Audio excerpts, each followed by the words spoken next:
a lot of mainstream conservatives talk about what they like to call Obamamania, where regular people just seem so fascinated by Obama that, and including the news media, that it's only positive coverage. Explains why his poll numbers are so high, because people are kind of duped into believing a bad leader. And in some sense they're right, but in my mind they're nothing but a bunch of hypocrites. The reason why I say this is because while it wasn't called this, you could essentially call mainstream conservative support for Bush as Bushmania, because honestly, Bush was an absolute terrible president even by conservative standards. And we're not talking about things that liberals would disagree upon. I'm talking about issues that conservatives should be criticizing Bush for, but they're just fanatical about him. And I see this as a problem with pretty much any candidate that comes forward. Both parties end up criticizing each other and basically blaming all the problems on the other party without coming up with any real solutions. Or if they do come up with a bipartisan solution, it usually involves more government power. What I've noticed throughout modern history is if you take an example of the Nolan chart, you have your libertarians up at the top of the chart, you have your liberals at the right, or at the left, my apologies. You have your liberals at the left, you have your conservatives at the right, and you have your statists at the bottom. And as a country, we were founded on limited government principles. James Madison and Thomas Jefferson and our founding founders basically envisioned a government that wasn't intrusive into our lives, where we would have freedom and liberty. So basically, we've held true somewhat to our values in the old days, except that terrible stain of slavery. But once we get to modern times, it went way downhill from there. Each administration would basically trample some of our liberties, and the campaign for the next administration, they would be like criticizing those decisions. The perfect example would be Bush. Let's just start with Bush. Would be Bush railing on the Clinton administration for their foreign adventures in Somalia and Kosovo, among others. And of course, it didn't end under him. And then you look at Obama, who promised to protect our civil liberties by ending things like the Patriot Act and the Military Commissions Act, but of course he hasn't done anything about that. And this is a trend that I see, where basically politicians will promise whatever they can to their constituents, but once they get into power, they don't actually reverse anything. All the power that was left in place by the previous administration, they keep. And so what ends up happening is our society started off up here as a libertarian society, and we get this zigzag where Democrats would come into power and take away some of our economic freedoms, and then Republicans or conservatives would come into power and take away some of our personal freedoms, but not restore any of those economic freedoms. And it would just go back and forth in a little zigzag fashion.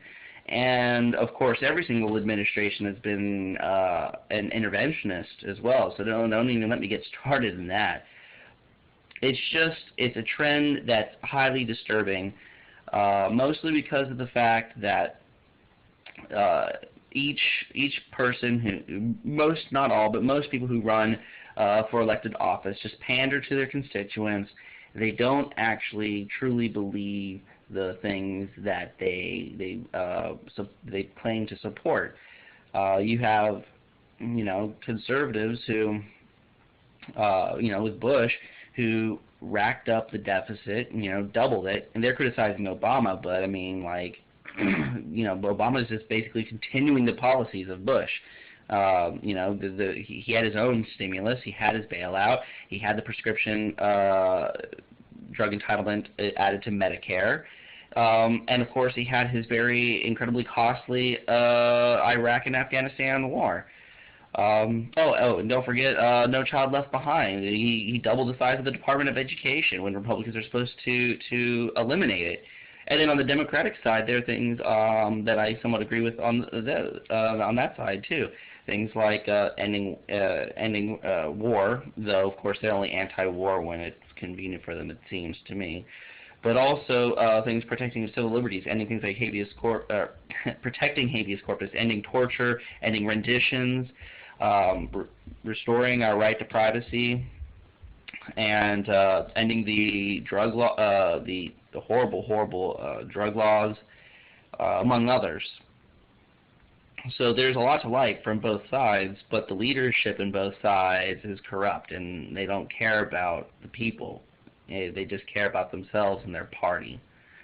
And we really need to wake up. We need to get people to pay attention and to start looking at possible candidates who are really true to their principle. We need to quit re-electing the same incumbents. You know, we get the government we deserve. And as long as, like, we can sit here and complain about our president all day long, but he won. You know, we're stuck with him for 4 years. Ain't nothing going to change that. So really now we need to start looking at potential people who go against him. And I don't want another Bushy to go against Obama. I don't want Romney to run against Obama, because even though he might be a strong candidate, he's a joke. He's a liberal in conservative clothes. And, you know, I'd rather have a principled liberal in office than a hypocrite conservative in office. Because we got that with Bush, and that was a mistake, obviously.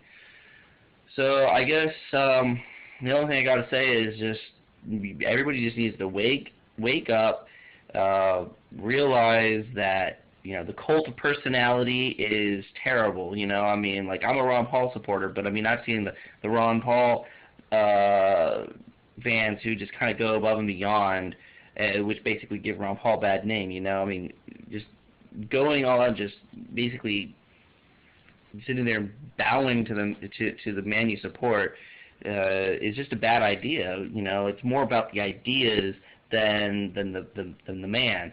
And so all this Obamamania or Bushmania or Ron Paul mania or whatever you might call it, whoever a potential future candidate in 2012 or Senate candidates in 2010, we need to make sure that they're true to their principles. We need to make sure that they really believe what they say, and you know, when they get into elected office, they need to really at least try to do what they got in there to do. You know, if they're not trying, then vote them out. You know, we need to vote out incumbents. We can't keep incumbents in power if they're going to continue to abuse our rights. Anyways, take it easy.